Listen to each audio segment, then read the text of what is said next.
E a gente vai mais uma vez conversar com vocês. Eu dou o meu like, dou um joinha para os professores aí do CCO, professor Estênio, professor Hélio, um abraço a vocês. E galerinha que curte histologia, vem com a gente mais uma aula e espero que seja proveitosa para todos. Agora a vez do outro monstro, professor Hélio. E aí, galera, tudo bem do canal? Sejam bem-vindos, estamos aí com mais uma videoaula. Obrigado pela presença e vamos lá. Então vamos lá na nossa aula, começando aí, né? Não esqueçam de dar o like lá no nosso canal, perguntinhas, o professor Ralph responde, né? Não importa qual pergunta seja, ele vai responder. Dê o like lá. Então, começando com a nossa aula, os nossos objetivos da aula de hoje, que vai ser o estudo da embriologia e histologia do tecido hematopoético, né? Vamos ver a hemocitopoese, ou seja, a formação das células sanguíneas, e também vamos conhecer os elementos figurados do sangue. O professor Ralph gosta sempre do Tratado de Histologia. Eu prefiro a Bíblia da Histologia, Histologia Básica, do Junqueira e Carneiro, e o professor Hélio? Histologia, Texto e Atlas, do nosso Rosa e Paulina. De onde eu tiro as minhas questões. Esse aí, se tiver aula com o professor Hélio e a prova for dele, pode ter certeza. É daí que ele vai tirar. Nós vamos ver e vamos conhecer o que é a hemocitopoese. Como eu tinha dito inicialmente, o estudo de quê? O estudo das células formadoras do sangue. Correto, professor Ralph? Corretíssimo, professor Estênio. Uma brilhante explanação aí. E aí, professor Hélio, o que a gente pode ver dentro desse após o exame, né? Dentro desse tubo aí? O plasma, as células de defesa, que são os leucócitos, e as hemácias. Então, o sangue ele se torna um tecido importante para defesa, para conduzir diversos agentes químicos, e ele é importante principalmente para diminuir as distâncias entre as células, ok? Gostou, professor? Romântico. Nossa. Como ele foi romântico agora. Tá certo, professor. E esse era um hemograma? Eu diria mais. Deixa o hemograma aí, não tira o hemograma não, deixa aí. Que o sangue também ajuda na homeostase do corpo. Nossa Senhora, hoje os professores estão cada vez mais românticos.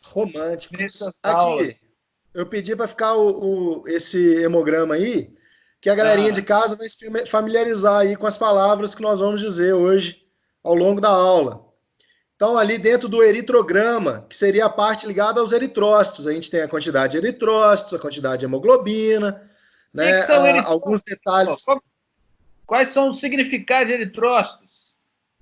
Eritrócito vem do... Não sei qual que é a língua, não, mas é de vermelho. São os glóbulos vermelhos. São as células vermelhas do sangue. Qual que é? É latim? Grego? Comumente chamado também de hemácias, né?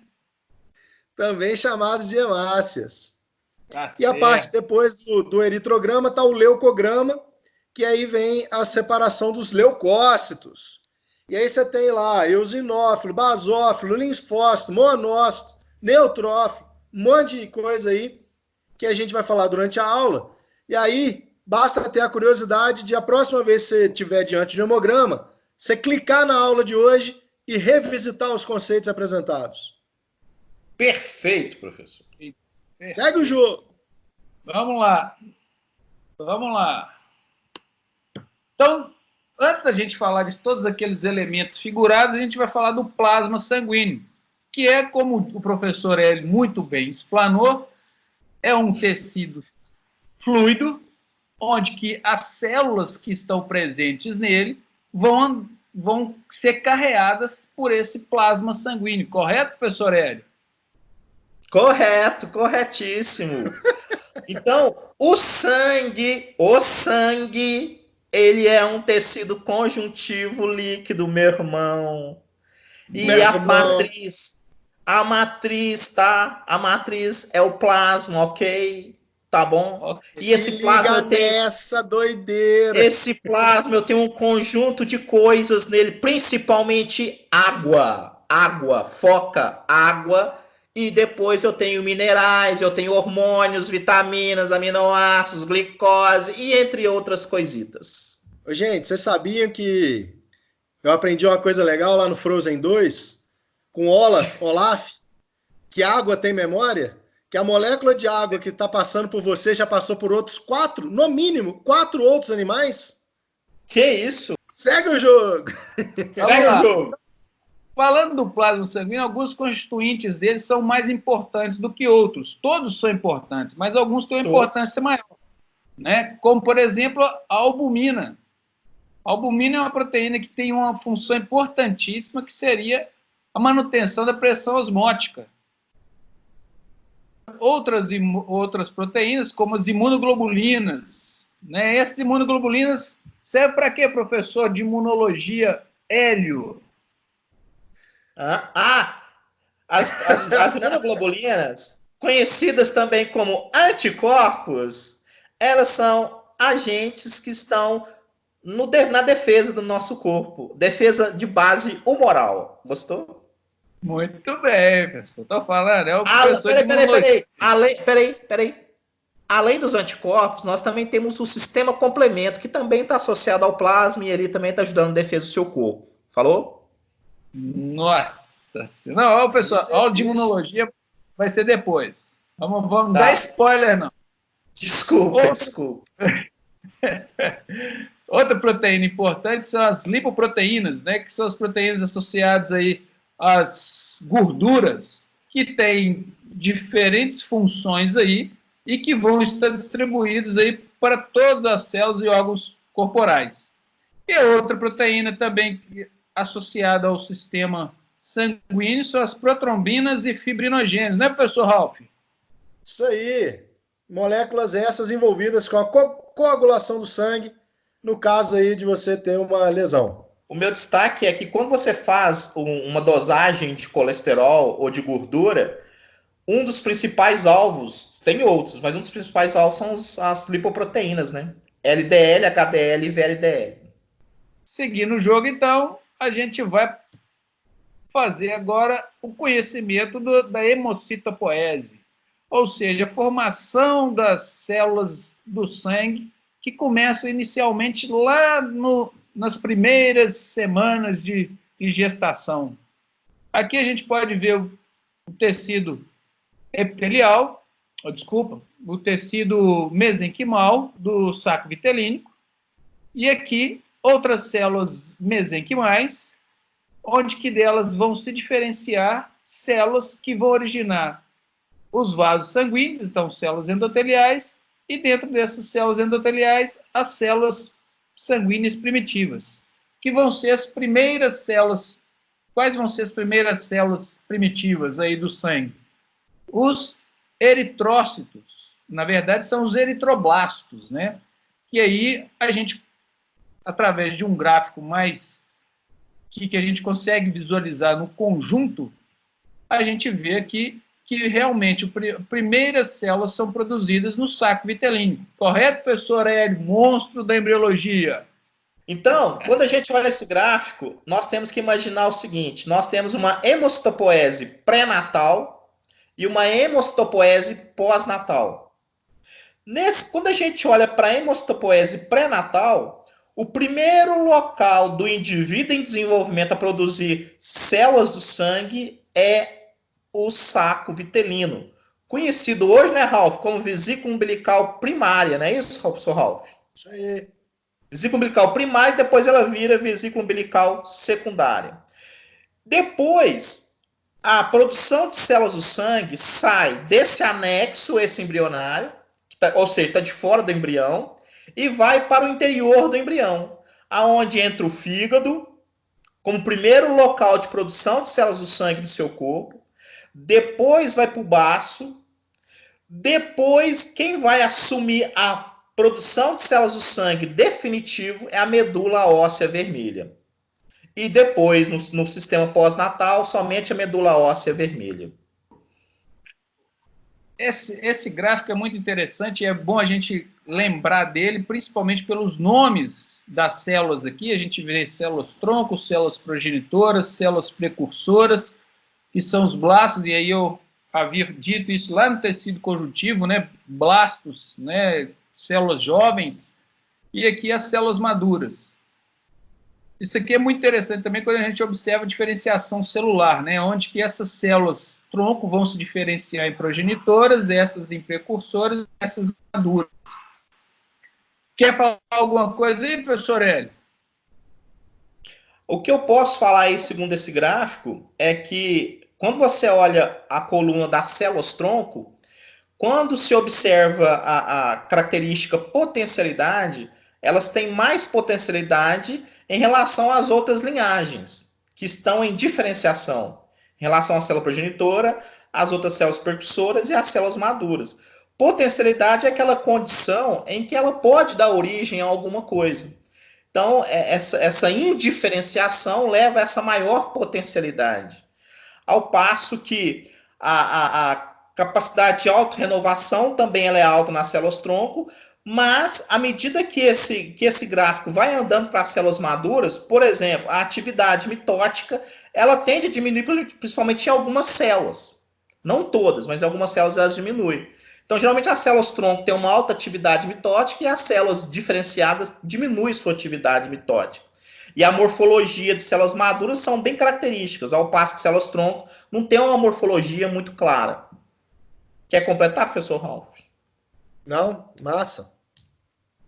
É importante observar também que esses fatores de crescimento que a gente vai ver depois, né, professor Hélio, ele vem numa certa constância, porque todas as células aqui, para sofrerem diferenciação, eles necessitam desses fatores de crescimento, o que vai ser diferente aqui de cada tipo celular, né?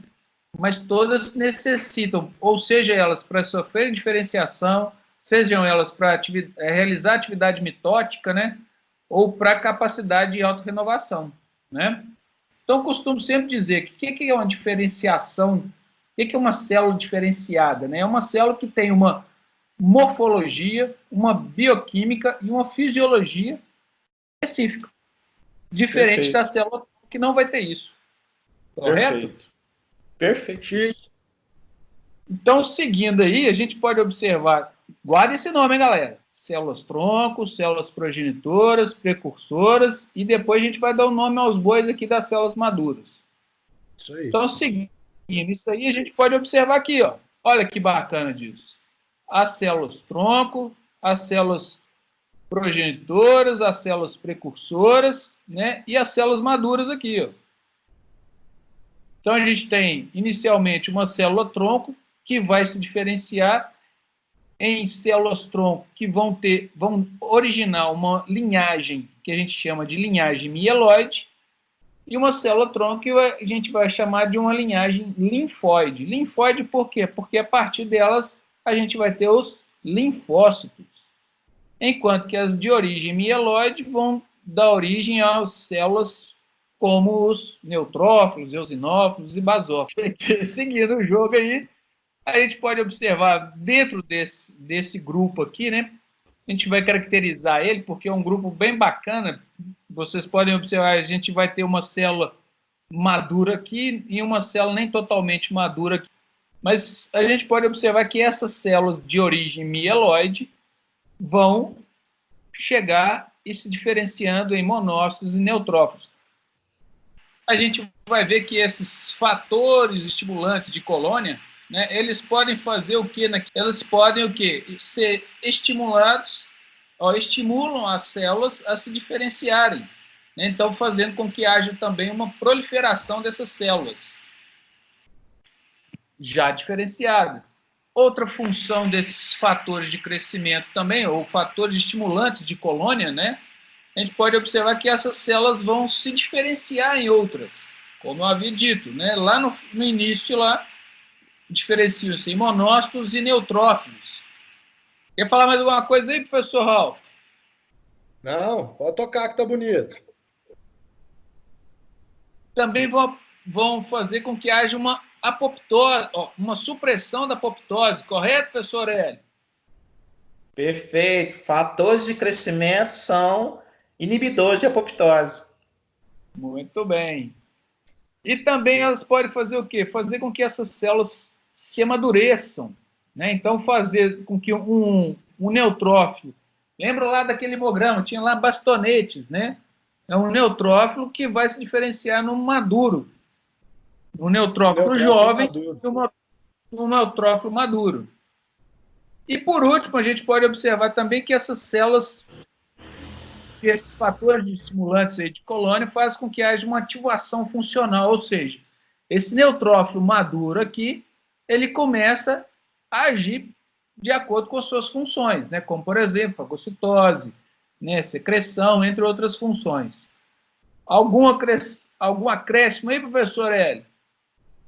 Não, aí a gente só vê a hemocitopoese no global, né?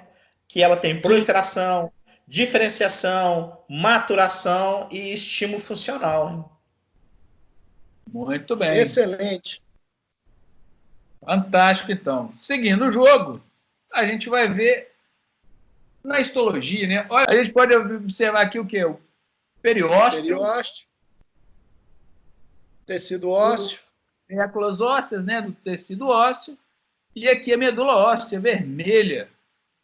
Daqui a pouco a gente fala que existem 2 tipos de medula. Ok? Medula óssea. Então aqui a gente tem a medula óssea vermelha. Diga lá, professor Ralf. Por isso que a gente estava falando que a medula óssea está associada ao osso. Então a gente tem aí, né, abrigado nos ossos, tecido hematopoético da medula óssea. Perfeito. Muito bem. E aqui a gente vê o estroma, que a gente chama da medula, né? Essa parte toda aqui dentro do tecido ósseo. A gente vai ver aqui diferentes tipos celulares, olha. Aqui núcleos, a gente pode... sempre núcleos bem destacados em relação ao seu citoplasma, né? Relação volume-núcleo-citoplasma é sempre maior núcleo do que citoplasma. Então elas ficam com a coloração mais intensificada pelo núcleo, então esses pontinhos roxos. Né? Tem uma célula muito grande, que é o megacariócito, e a matriz extracelular da medula óssea é caracterizada por uma grande quantidade de fibras reticulares e substância fundamental amorfa. Todas duas, fibra reticular e substância fundamental amorfa, não são coradas aí facilmente pela HE. Muito bem. Por isso fica branquinho. Algum destaque de outra célula aí, professor Hélio? Bom, nessa parte de sustentação da medula óssea, podemos encontrar também os capilares sinusoides, né, professor Ralf?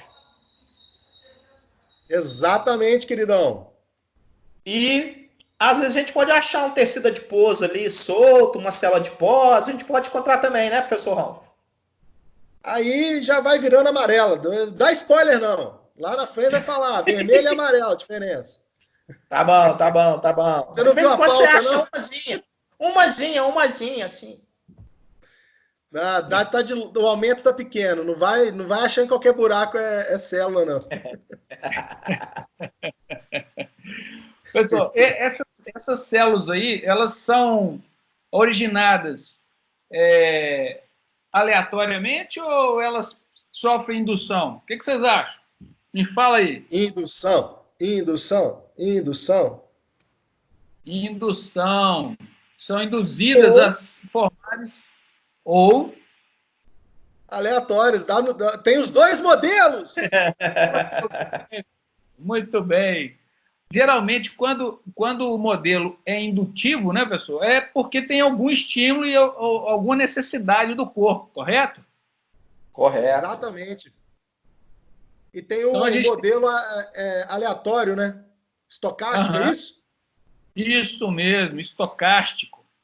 Então, esses 2 modelos de formação de células aí na medula óssea. Tá certo? Mais algum detalhe aí, pessoal? Segue o jogo. Então, uma coisa importante também nesse estroma da medula é o quê? É a associação que existe entre as células, né, que estão presentes ali na medula. Então, a gente pode observar que na medula a gente tem as células-tronco, mas como que essas células-tronco vão se diferenciar? Elas têm que receber o quê? O estímulo daqueles fatores de crescimento lá. Essas células-tronco aí, com esse CD34, vão associar aí com outras células, e aí fazer com que haja todo esse processo de diferenciação que eu já havia dito. Importante observar também que essas células, para se movimentarem, tem que ter todo esse hormônio aí a seu favor. Então, se tem a movimentação, a gente observa também que há um aumento de citocinas, o aumento desses hormônios. Alguma coisa a acrescentar aí, professores? Não. Eu tenho, pode? Por favor. Daí a importância da medula óssea. A medula óssea, então, cria um microambiente favorável à hemostopoese.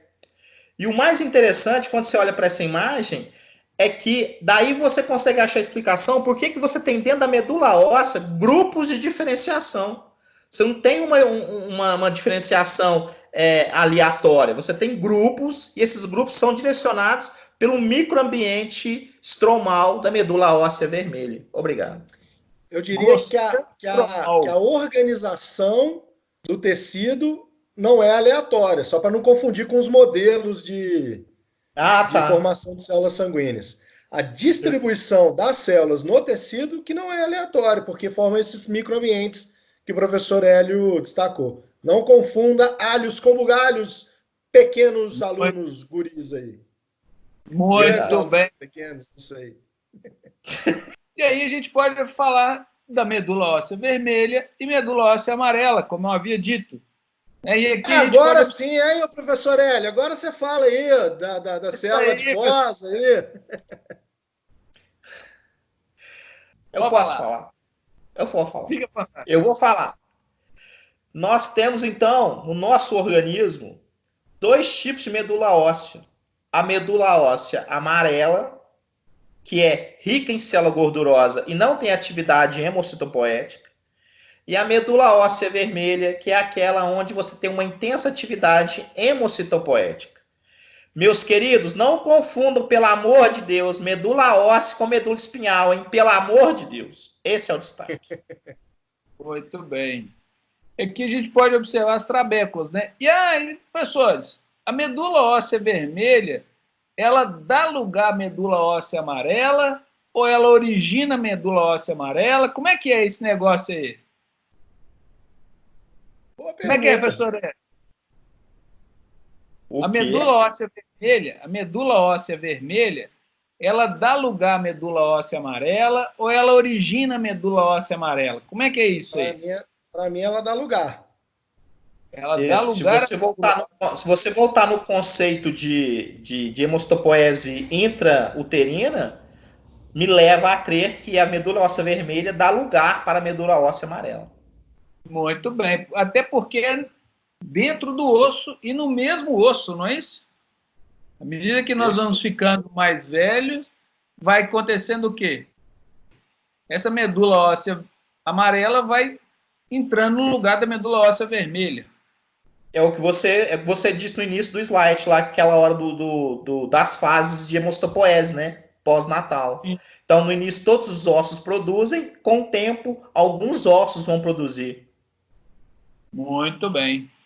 E o destaque aí é que fraturas ósseas são muito perigosas, aquelas muito graves, são muito perigosas porque pode cair medula óssea amarela, parte dela, na circulação sanguínea, causando embolias gordurosas. Muito bem, pessoal.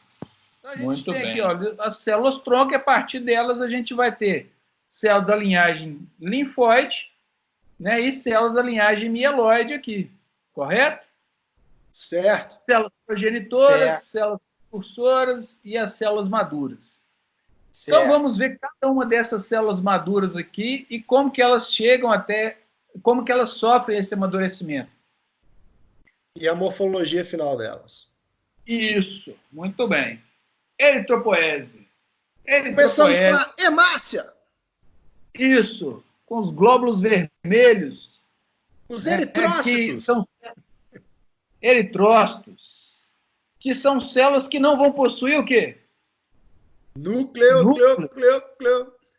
Muito bem, porque essas células vão perder o núcleo. Se aqui vocês observando aqui, a gente pode ver que essas células, inicialmente, elas são chamadas de proeritroblastos, e aqui a gente pode observar que elas são grandes quando se compara às hemácias, que são bem pequenas.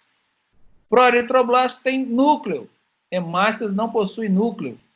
Se elas têm núcleo, elas podem sintetizar. Se aqui não tem núcleo, não sintetizam. Mas para que elas cheguem até as hemácias, olha o processo de diferenciação que vem ocorrendo. Primeiro, elas diminuem o seu tamanho. Segundo, o seu núcleo também vai diminuir e, consequentemente, também ele vai diminuir o processo de síntese. E, consequentemente, pelo processo histológico, a gente pode observar que essas células também vão mudando de coloração. Então, passa de proeritroblasto para um eritroblasto basófilo, um eritroblasto policromático, um ortocromático, até começar a fragmentar o seu núcleo, que a gente vai ter o quê? Os reticulócitos. E, por último, a perda total do material genético, formando as hemácias. Bom, alguma complementação aí?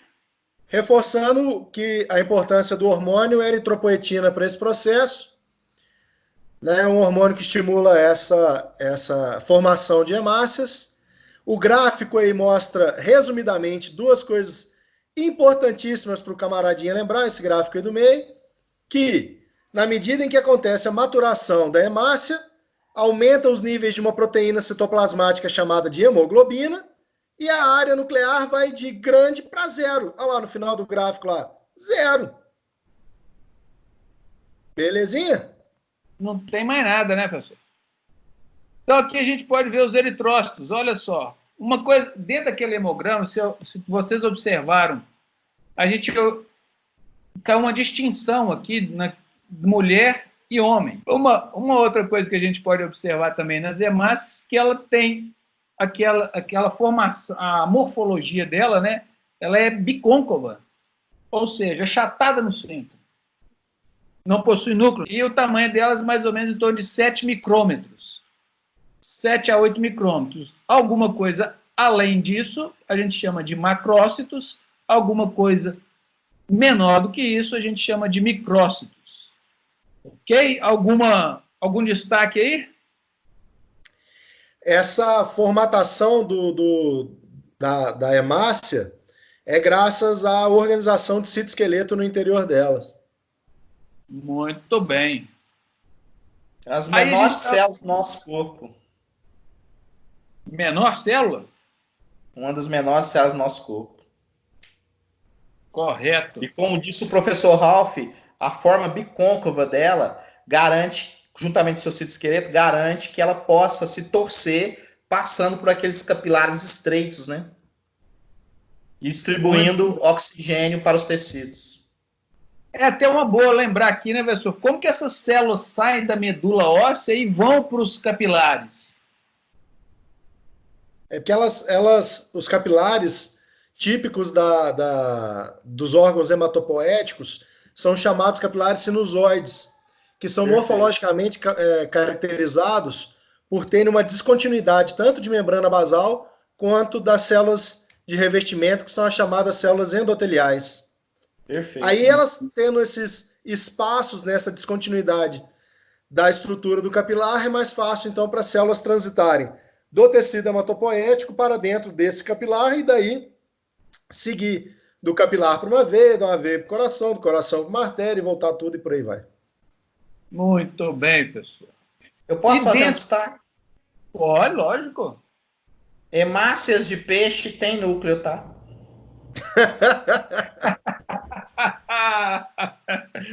Disse aí os especialistas em peixe, né, professor? O maior especialista em peixe do CCO, junto com o professor Ralph. Professor Hélio. Junto com ele. É só nós dois, né, Ralph? Só. Que eu saiba. Eu saiba. Bom, associado a essas hemácias, a gente tem o quê? As hemoglobinas, que é a proteína principal dentro das hemácias, correto? Sim. É importante que o destaque aqui é que essas hemoglobinas, no ser humano, elas estão em 3 tipos. Um que é o que a gente chama de hemoglobina do tipo A1, hemoglobina do tipo A2 e hemoglobina do tipo F. A hemoglobina do tipo F, ela está presente no feto. Então, por isso que é chamada de F, fetal. E essas hemoglobinas é que fazem todo o processo de transporte de oxigênio dentro do feto. E por que elas têm uma estrutura diferente? Aqui a gente pode observar. Por que elas são chamadas de fetal? Porque como que o feto está? Em qual ambiente que ele está? Um ambiente líquido. Então, quando ele sai desse ambiente líquido, vai para o ambiente que nós vivemos, essas hemoglobinas já não vão ter mais tanta importância assim. A principal hemoglobina vai ser a hemoglobina do tipo A1, que tem maior quantidade no nosso corpo. Essa hemoglobina fetal, ela vai, assim que o recém-nascido, né, ele passa de uma certa fase, ele já pede toda essa hemoglobina fetal, durando aí em torno de 6 meses. É importante a gente observar também que essa hemoglobina, ela faz o quê? O transporte de oxigênio. Mas é importante destacar também que ela tem maior afinidade por monóxido de carbono, ou dióxido de carbono, que ela também transporta, mas principalmente o monóxido de carbono. E é bom lembrar aqui, galera, que os veículos automotores com combustível fóssil fazem o quê? Liberam monóxido de carbono. Então, se você estiver numa garagem totalmente fechada, você vai respirar o quê? Monóxido de carbono. Como a hemoglobina ela tem uma afinidade maior com o monóxido de carbono, o oxigênio não vai ser preterido como o CO. E aí o indivíduo pode vir o quê? A falecer, galera. Isso aí. Em outros casos também perigosos, como lareira, né, lareira a gás e tal, essas coisas assim, que podem emitir esses gases ricos em gás carbono, em monóxido de carbono, e perigoso. Aqui é chuveiro também, né, professor? É Sim, perigoso. é o caso que aconteceu lá no Aquecedor de Chile, água, né? É o caso que aconteceu no Chile, aconteceu numa pousada aqui no Brasil também, acho que perto de Belo Horizonte. Infelizmente, são acidentes tristes. Verdade. Mas vamos jogar para cima, vamos falar de coisa boa. Vamos para cima. Bom, na bioquímica vocês vão ver que a hemoglobina ela tem uma molécula de ferro, né? E essa molécula de ferro normalmente é do tipo ferro 2+. Mas se essa hemoglobina, por um processo qualquer metabólico que esteja alterado, ela pode gerar o quê? Uma molécula de ferro +3. E isso não é vantagem nenhuma para o ser humano, porque a partir daí, então, não há transporte normal de oxigênio. Como a gente viu que a hemoglobina se associa com oxigênio ou dióxido de carbono, a gente vai ver que a principal função dela é o transporte de oxigênio ou de CO2. E aí, como essas células estão nos vasos sanguíneos, a gente pode observar que nos capilares pulmonares a gente tem o quê? Uma grande quantidade de oxigênio associada à hemoglobina. Passando o sangue fluindo pelo nosso corpo, vai chegar nos tecidos, vasos venosos, e aí a gente tem o quê? O transporte de oxigênio. Aí. Isso, diminui o transporte de oxigênio, aumenta o transporte de dióxido de carbono. Isso aí. Ok? Algum destaque? Ok. Beleza. Então, isso são os eritrócitos. Agora, esses eritrócitos, como a gente viu lá, eles são formados. Então, vamos ver a morfologia de cada um dessas células até chegar nos eritrócitos. Ok, galera? Então, o proeritroblasto, olha aí. Isso aqui é um proeritroblasto. Isso aqui é outro proeritroblasto. Essas células são grandes. Olha o tamanho de uma hemácia aqui, um eritrócito, e o tamanho de um proeritroblasto. Né? Essas células têm um núcleo grande. Como é que está esse núcleo aí, professor Hélio? Núcleo cromático? Muito bem. Esse núcleo cromático aí é sinal de uma que a gente chama de cromatina frouxa, né? E aí, histologicamente, a coloração dele está assim, por quê, professor Ralph? Porque está associado a uma produção de RNA mensageiro, talvez já prevendo a necessidade de se produzir uma tal proteína chamada de hemoglobina. Ou então, as proteínas do citoesqueleto e tal, que vão dar forminha aí à nossa hemácia no futuro. Muito bem, pessoal. Então, se ele tem esse núcleo aqui bem característico, né? A gente pode observar ele. Além disso, também a gente pode observar que o citoplasma dele também é bem característico, é bem corado, ó. Tá ok? Tá ok. Bom, depois do tá ok. Tá ok. Depois do proeritroblasto, a gente vê o eritroblasto basófilo. Esse nome por quê, professor Ralph? Porque ele tem afinidade por corantes básicos. Muito bem. Olha. Muito bem. Aqui a gente já pode observar que é uma diminuição, ó. Uma diminuição. Aqui a gente tem o proeritroblasto e aqui o eritroblasto basófilo. Olha a diferença aí. Citoplasma diferente, né? Ó. O núcleo já diminui um pouco mais também. Ó. Ele já começa a fazer o quê? A cromatina começa a condensar, não é isso, professor Hélio? Perfeito, porque a transcrição gênica já não está mais sendo necessária. A tradução, sim, da proteína. Muito bem. Por isso que ainda persiste algumas organelas aqui, né? Bom, então aqui a gente viu um eritroblasto basófilo e um proeritroblasto diminuindo o seu tamanho, diminuindo o tamanho do núcleo. A gente vê um eritroblasto policromático. Olha como que o núcleo dele também é diminuto, o tamanho da célula também é diminuta. Só para a gente observar, voltando aqui, olha, 15 micrômetros. O proeritroblasto é em torno de 18 micrômetros. Lembrando que o eritrócito tem tamanho de em torno de 7 micrômetros. E esse aqui em torno de 12 micrômetros. Ó. O eritroblasto policromático. O citoplasma dele também menos corado. Núcleo diminuto. A gente já não vê nucleolos aqui. Cromatina totalmente condensada. Depois desse eritroblasto, a gente consegue ver o ortocromático. Bom, diminuiu o seu tamanho também, núcleo bem diminuto também, cromatina totalmente condensada. A gente fala que ela é uma cromatina grosseira. E aqui a gente já não vê nucleolos nenhum. Típico de quê? De uma célula que já fez o quê, professor Hélio? Já fez a sua total transcrição. Ela fez o que ela já tinha que fazer. Muito bem. Então, mas e a tradução já está bem avançada aí, já está no final, já acabou, já está. Só hemoglobina. A hemoglobina está totalmente. Mas a hemoglobina está totalmente pronta? Não. Ela ainda precisa do ferro. Cadê o ferro? Ela precisa de alguma coisinha aí. Muito bem. Mas para essa célula precisar desse ferro e para a hemoglobina ficar totalmente pronta, ela tem que perder o núcleo. E aí, esse núcleo vai ficando fragmentado, ó, formando esses fragmentos aí que a gente pode chamar de núcleo, aí, fragmentos de núcleo, né? Que aí a gente dá o nome a essa célula de reticulócito.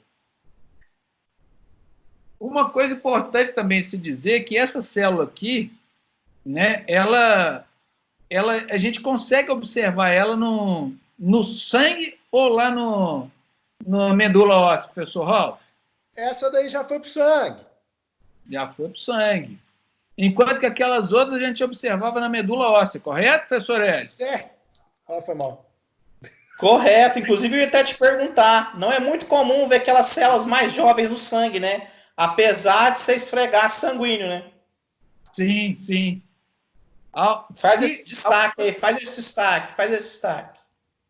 Se algumas daquelas células estiverem no sangue, né, a gente pode ter um indício de alguma coisa errada, né, como, por exemplo, algum processo cancerígeno. Mas procure o médico primeiro. Procure o médico. Então, é importante a gente fazer principalmente com a idade mais avançada, fazer um eritrograma, um hemograma constante, né, professores? Eu tô novo ainda.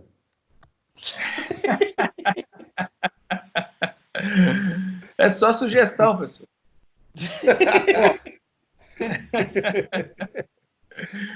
Bom, importante observar aqui também que essas células, então, vão diminuir o seu tamanho também. Vão diminuir o seu tamanho, ser quase que do tamanho do hemácia.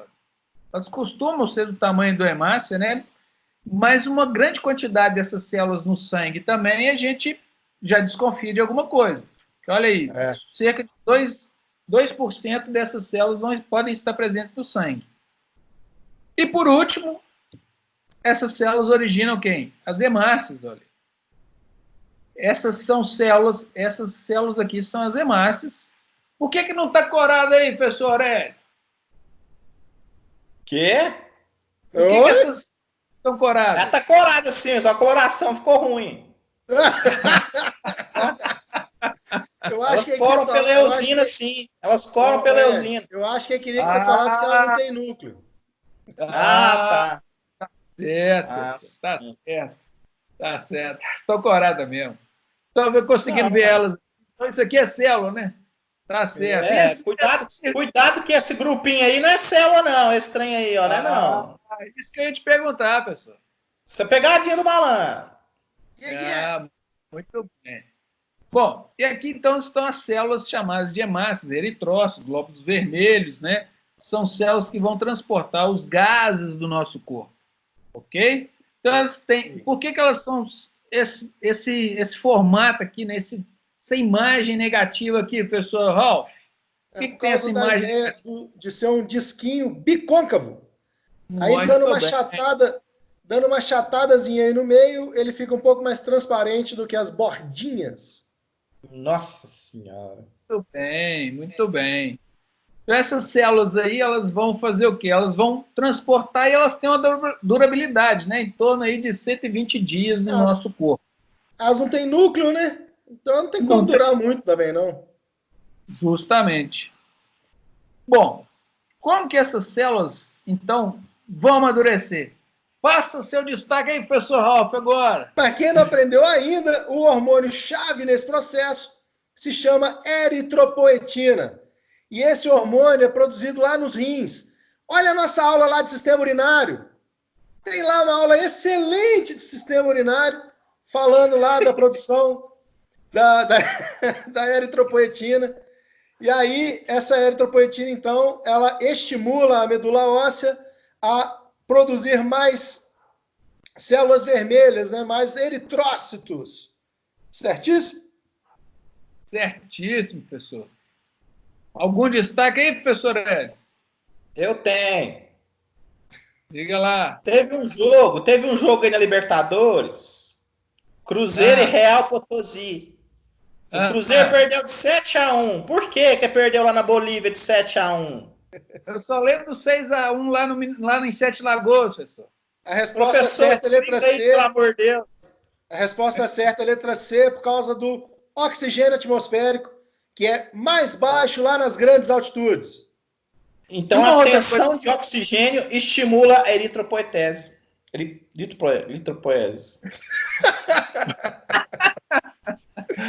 Vamos, segue o jogo. Não, só mais um destaque importante. Passa. É que os doentes renais, né? Eles não produzem esse hormônio normalmente. Vamos falar de anemia? Já pode falar de anemia? Isso aí, ó. Aí, a próxima aí. Estão lendo a pauta direitinho. A pauta hoje foi séria. Então dá um destaque aí, pessoal. Oi? Pode dar um destaque aí, professor Hélio. Eu? Falando de anemia. Ué. Você ia falar de anemia. A primeira coisa é, o que é anemia? Anemia é o quê? Um quadro clínico relacionado com uma deficiência dos eritrócitos. Seja ele da morfologia do eritrócito, seja ele da quantidade do eritrócito, ou seja ele da quantidade ou qualidade da hemoglobina desse eritrócito.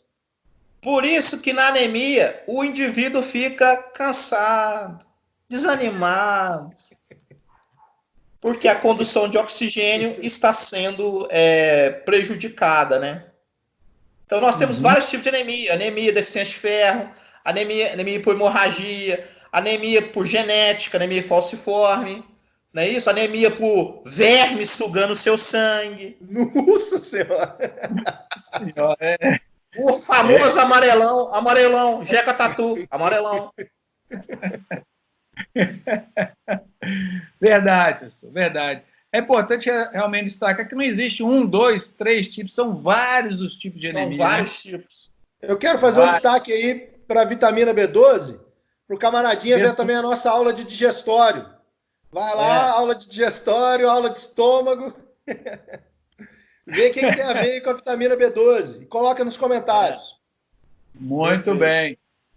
E é importante aqui, ó, você tem 2 tipos, né, de anemia por falta de vitamina B12, né? A não ingestão e a não absorção. Bacana. Vamos lá, então. Seguindo o jogo, os eritrócitos, né? Que a gente falou deles lá atrás e algumas coisas. É importante só observar aqui que existem organelas, ó. Isso aqui a gente deixa para a bioquímica explicar, a gente tem monstros da bioquímica lá no CCO, né? É importante só destacar aqui as organelas como mitocôndrias, né, e ribossomos, que são importantes dentro dos eritrócitos e são organelas que vão estar presentes nesses eritrócitos.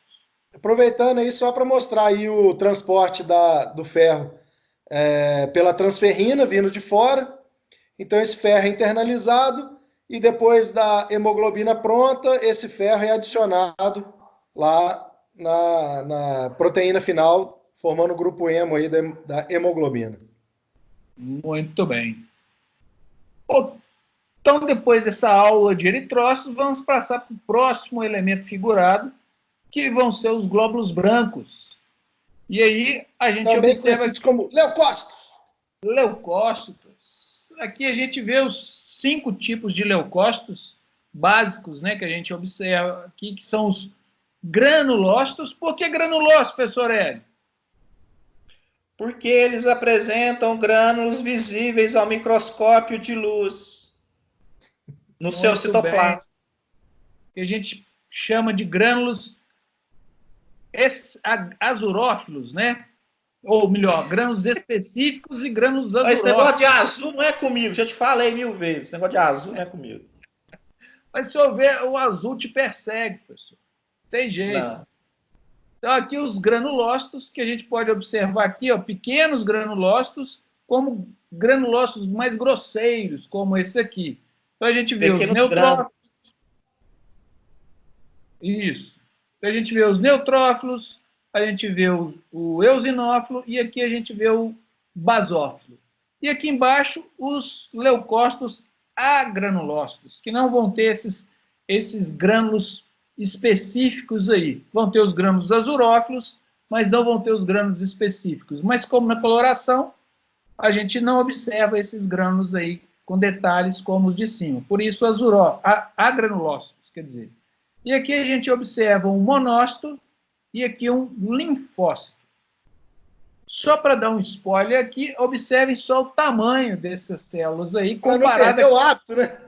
Isso, para não perder o hábito, observe o tamanho dessas células e comparem com as hemácias. Isso vai ser importante quando a gente for fazer diferenciação lá no microscópio, né, de cada uma dessas células. Só para a gente não perder o hábito de formação das células, né? Toda célula sanguínea, independente de qual seja ela, a gente viu os eritrócitos, mas a gente vai ver que os leucócitos também vão ter essa formação, passando por células tronco, progenitoras, precursoras e até uma célula madura, no caso, neutrófilo. Essas células sempre vão ser formadas na medula óssea. E a célula madura vai para o sangue, ok? Cada uma dessas células, a gente tem um nome específico para elas. Tá bom? Então, o neutrófilo. Se vocês observaram lá, são células que têm lóbulos. Não são núcleos. Ela possui apenas um núcleo. Só que esse núcleo a gente pode dizer que ele é segmentado, e a gente fala que ele tem lóbulos. O número de neutrófilos presentes no nosso corpo é o maior dentro dos leucócitos. Eles podem variar de 3.500 a 7.000 no ser humano, né? E aí isso varia também, não importa se é masculino ou feminino, vai variar. Essas células aí, a gente pode chamar elas também, quando jovens, de bastonetes. São células, como eu tinha dito, que têm grânulos azurófilos ou grânulos específicos.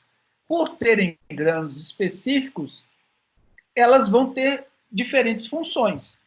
Como, por exemplo, qual que seria a função do neutrófilo, professor Hélio? O neutrófilo é uma célula bonitinha, porque ele é importante na imunidade inata. Então, qualquer agente estranho no seu organismo, ele está ali e chega o rei mesmo, ele não tem dó, não. Então, é uma célula de prontidão, é um soldado da guerra imunológica, e ele está relacionado muito com a imunidade inata. E essa célula tem uma alta atividade fagocitária, fagocítica, né? Então, ele faz fagocitose de maneira indistinta. Então, qualquer agente estranho que ele não reconheça, ele faz a fagocitose. É uma célula muito agressiva, muito agressiva. Importante destacar também que essa célula, apesar de ser qualquer agente, mas ela tem uma preferência por fazer fagocitose principalmente de micro-organismos como os vírus, né?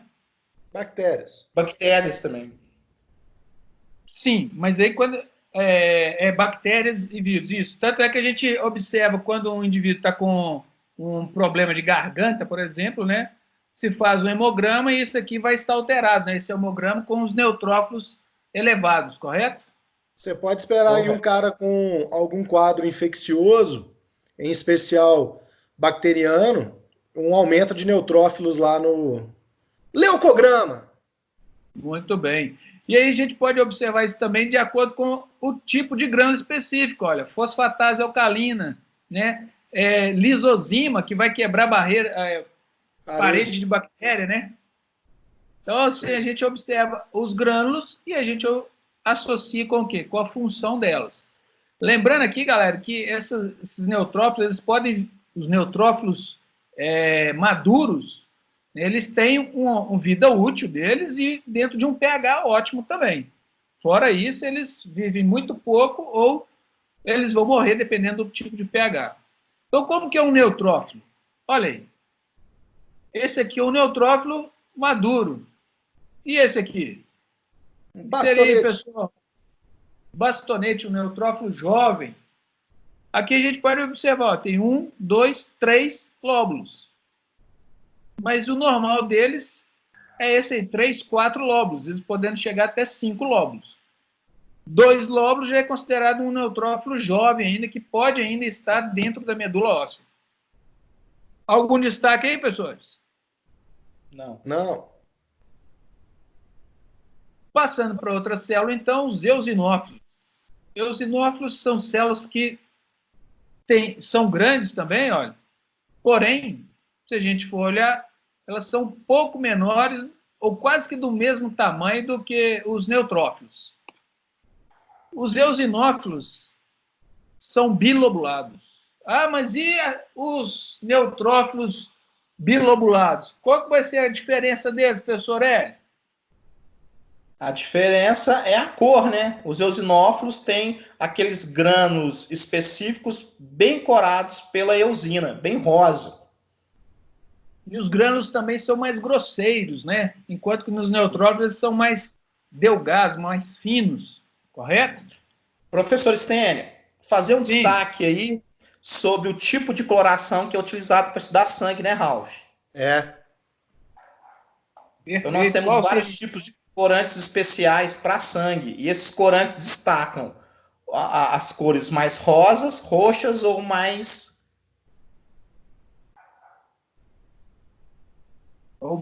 Alô? Oi. Ou mais neutras, né? Mais entre o roxo e o rosa. E esses corantes, eles usam muito das propriedades também ácido e básicas dos componentes celulares. Perfeito. E a função desses eosinófilos? eu gosto muito de falar da função deles porque estão relacionados muito com os parasitos, né? Então, esses eosinófilos aí, lembrando minha formação, né? Esses eosinófilos estão muito relacionados com os parasitos, principalmente os vermes. O professor Hélio tinha falado lá da anemia, né? Quando o indivíduo está anêmico, por verme, ele tem uma eosinofilia, professor Hélio. Ah, é? É. Esquistossomose também, né? Sim, sim. Afinal de contas, o xistosoma é um verme, né, professor? Então, eu vou te dar um silêncio eloquente. não fica assim, não, professor. Brincadeirinha. Então, assim, os eosinófilos também eles estão relacionados muito também com o processo de reações alérgicas, né? Já que há uma relação com a liberação de histamina. Então, os eosinófilos aí, nesse processo inflamatórios, principalmente por parasitos, eles vão tentar o quê? Degenerar o processo de antígeno-anticorpo que o verme vai ter. Então, os eosinófilos ali presentes vão fagocitar esse complexo antígeno-anticorpo. Por quê? Uma célula pequenininha dessa não consegue eliminar um verme, fagocitar um verme, concorda? É, verdade. Então, eles vão fagocitar o quê? O complexo antígeno-anticorpo. Algum destaque aí, professor Ralph? Não. Professor Aliás, a foto está muito bonita. Esse professor Ralph é um fotógrafo de mão cheia. Eu posso fazer um destaque? Favor, por favor. O núcleo tem o formato de headphone, ok? Muito bem, professor. Só para complementar, então, só para a gente terminar aqui, o núcleo de eosinófilos, dentro dos granulócitos, ele fica em segundo lugar.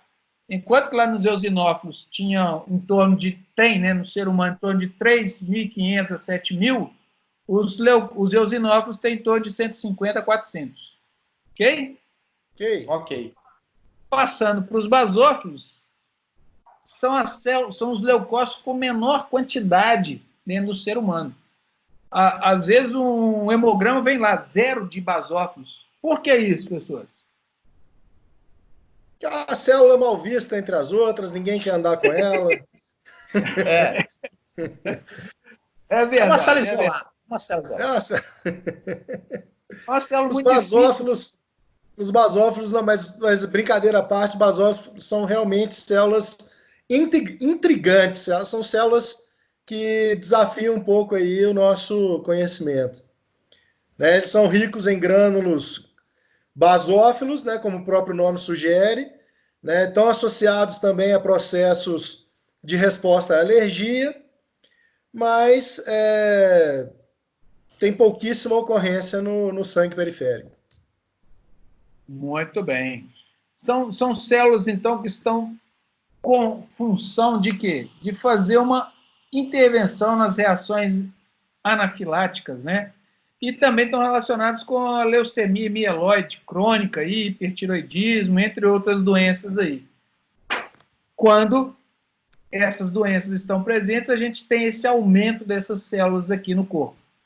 Morfologicamente falando, a gente pode falar que elas têm grânulos grosseiros.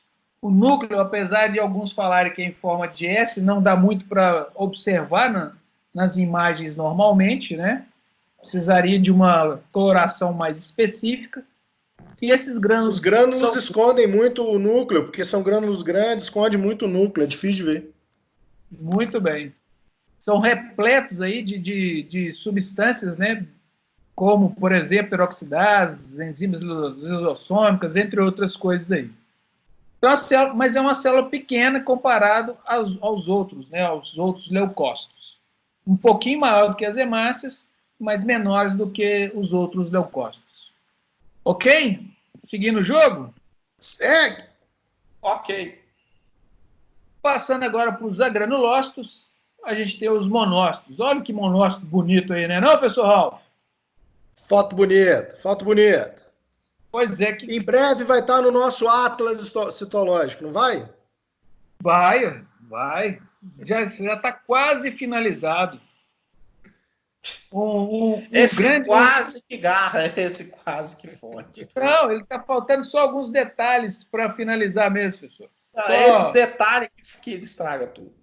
É o detalhe da Google, porque isso aí vai ser disponibilizado por um aplicativo. Tem alguns professores ainda que não conseguiram baixar ele por conta do celular, né? Ser um pouco antigo, então por isso. A gente está tentando fazer esses ajustes, professor. Por isso. Eu estou buscando doação de celulares mais modernos, quem puder aí, ó. Bom, então os monócitos são células grandes, muito grandes. Tá? São células que vão ser destacadas por seu tamanho e também pela forma do núcleo, forma de um rim, né? Alguns falam rim, outros falam de formar de um grão de feijão, e aí vai. São células que vão ter o quê? Como característica, além do núcleo? Os grânulos azurófilos. Né? São células que vão ter pouco retículo endoplasmático rugoso, né? Mas muita mitocôndria, um Golgi bem acentuado, bem desenvolvido, sinal que está sintetizando, correto, professor Ralf? E o complexo de Golgi tem uma relação íntima com a formação do lisossomo. E o monócito no futuro vai virar um macrófago e cheio de lisossomo. Então tem essa relação aí também. Perfeito. Muito bem. Porque a função... Isso. Então, a gente pode destacar aqui que o monócito não é uma célula totalmente madura, correto? Ela ainda vai se diferenciar também nos macrófagos fora aí da corrente sanguínea. Então, olha só, um destaque importante que o professor Ralf lembrou. Essas células vão chegar na corrente sanguínea e podendo se diferenciar. Mas não se diferenciam em macrófagos dentro da medula óssea, correto? Não, dentro da medula óssea, eles podem se diferenciar em osteoclastos, né? Justamente. Verdade. Justamente. Professor Hélio, até célula dendrítica também. Até célula dendrítica. Justamente. Professor Hélio, destaque na função deles? A função é complementando o magnífico professor Ralf, essa estrela que nos ilumina. E o destaque é que o monócito faz parte do sistema fagocítico mononuclear. E o sistema fagocítico mononuclear vai dar origem aos vários tipos de macrófagos que têm conhecimento. Então, a principal característica dessa célula, a principal não é a única, é a grande atividade fagocítica, né? E essa célula tem uma grande importância também, porque ela, no tecido conjuntivo, ela está relacionada também com a imunidade inata, apesar de ter uma grande relação com a imunidade adaptativa. Muito bem.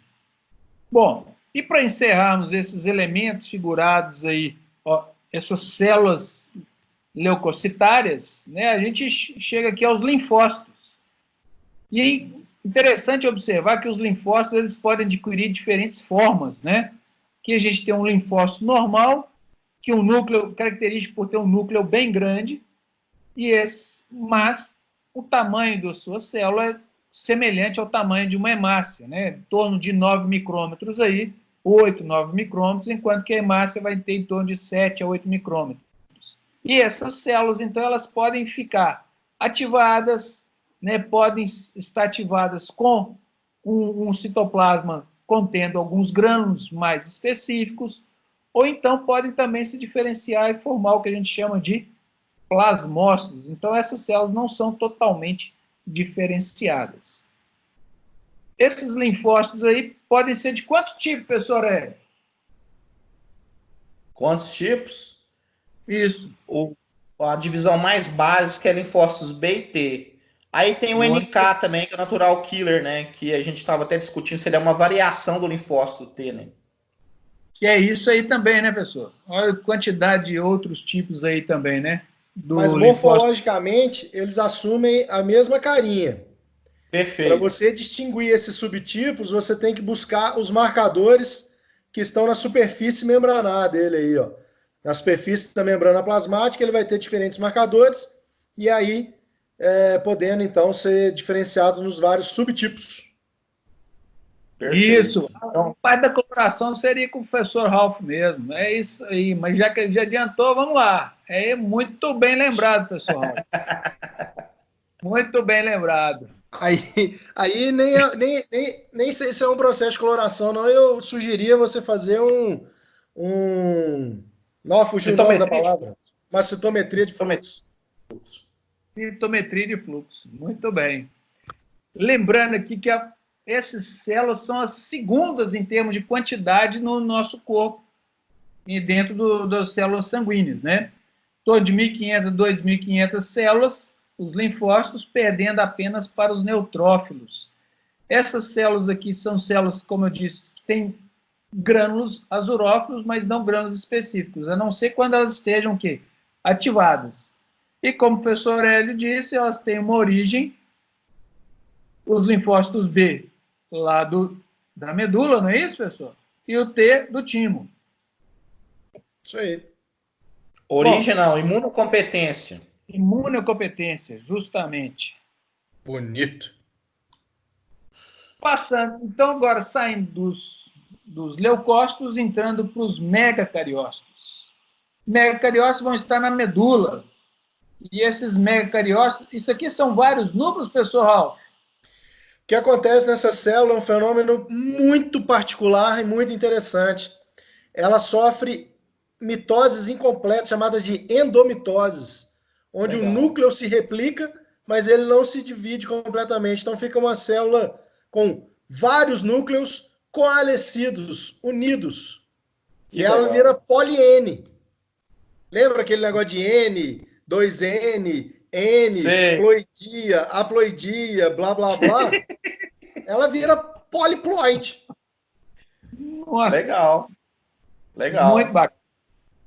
E por que a gente fala desses megacariócitos? Porque elas vão originar quem? Quem?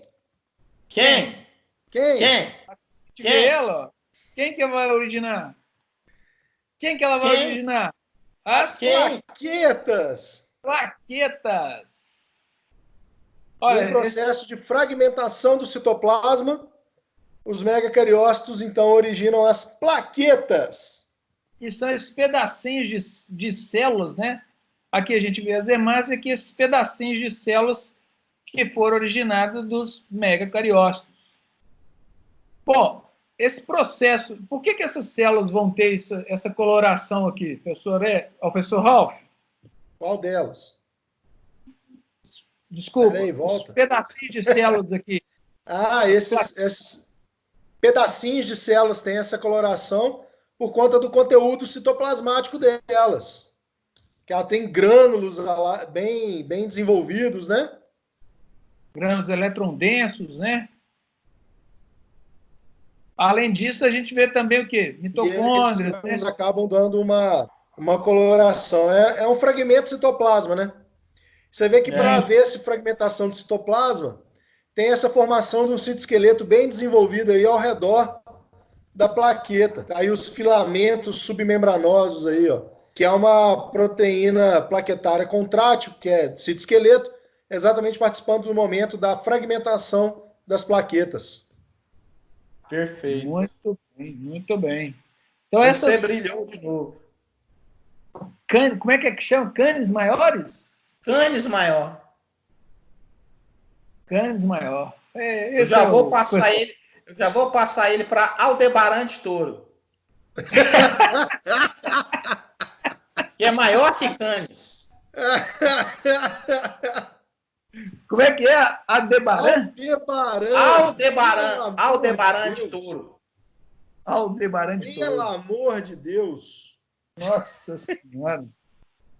Isso aí vai virar agora meu Lamborghini. Não, ele está estudando muito astronomia, astrologia. O que está acontecendo aí? É o João, o João estuda, eu tenho que estudar, ué. Bom, mas seguindo aqui, a gente vai ver que as plaquetas, né, elas têm um número, quando a gente faz aquele hemograma lá, a gente vai ter um número lá de 250 a 450 mil, que vai ser muito importante, porque qual que vai ser a função dessas plaquetas? Elas participam do processo de coagulação. Para elas participarem do processo de coagulação, elas têm que sair. Olha aqui aquilo que o professor Ralph tinha falado inicialmente, olha. Os capilares sinusoides aqui com aquelas fragmentações, aqueles não segmentados. Como é que é, professor Ralph? Não é, segmentado? É segmentado, quer dizer? Então, o capilar sinusoide ele é descontínuo. Isso, então ele tem buracos, espaços, aberturas, por onde aí, no caso, várias células estão migrando do ambiente da medula para dentro do vaso, bem como as projeções citoplasmáticas aí do megacariócito, indo em direção ao ambiente interno do sinusoide, e onde acontece a fragmentação e formação das plaquetas. Muito bem. Gente, e aqui? Destaque. Aqui. Diga lá, professor. Plaqueta não é célula, hein? Fala com a galera aí, hein? Verdade. E como essa célula é muito grande, ela não passa por esse espaço, né, professores? É um espaço muito pequeno, então tem que passar só parte dela que vai ser fragmentado, formando então as plaquetas. O trem dá tão certo que até nisso foi para isso mesmo. Verdade. Então, para a gente observar essas plaquetas, a função dela, professor Hélio, você que falou do processo lá do hormônio lá, trombopoetina, diga lá. Trombopoetina. A trombopoetina estimula o aumento da liberação dessa célula, né? Dessa célula. Célula não, professor! O senhor falou que plaqueta não é célula. Não, peraí, filho, calma. A trombopoetina, ela estimula o megacariócito, a essa célula, a fazer essas contrações, liberando os seus fragmentos, que são as plaquetas. Você não espera eu beber, tomar o meu cafezinho. Você não espera. E o interessante, que como disse o professor Ralph, esse momento agora é o momento em que as plaquetas são circulantes, elas saíram dos capilares, foi para a circulação sanguínea, elas são circulantes, e quando você tem um dano vascular qualquer, aí elas têm capacidade de ser ativadas para esse dano vascular. E a partir daí elas começam a fazer um tampão juntamente com outros componentes da coagulação, como fibrinogênio, como fator de coagulação do tipo 8. Isso tudo, no final, vai formando uma trama que vai fazendo com que você não tenha o extravasamento de sangue pelo vaso sanguíneo rompido. Muito bem. Muito bem. Bom, galera, algum destaque a mais aí, pessoal? Não, já acabou? Já. Então, fica meu grande abraço a todos aí. Felicidades e até a próxima. Gostaria de agradecer aí novamente a paciência, o carinho. Deixe os comentários aí. Ativem o sininho, aquele sininho é importante. Ativem o sininho, não é só se inscrever. Ative o sininho, dá o like. E muito obrigado novamente pela grande oportunidade de estar com esses monstros ao meu lado. Galera, então é isso aí. Espero que tenham gostado. Como os professores disseram, dê o like lá. A gente está à disposição para responder todas as perguntas que vocês tiverem. E é isso aí. Obrigado mais uma vez e até a próxima.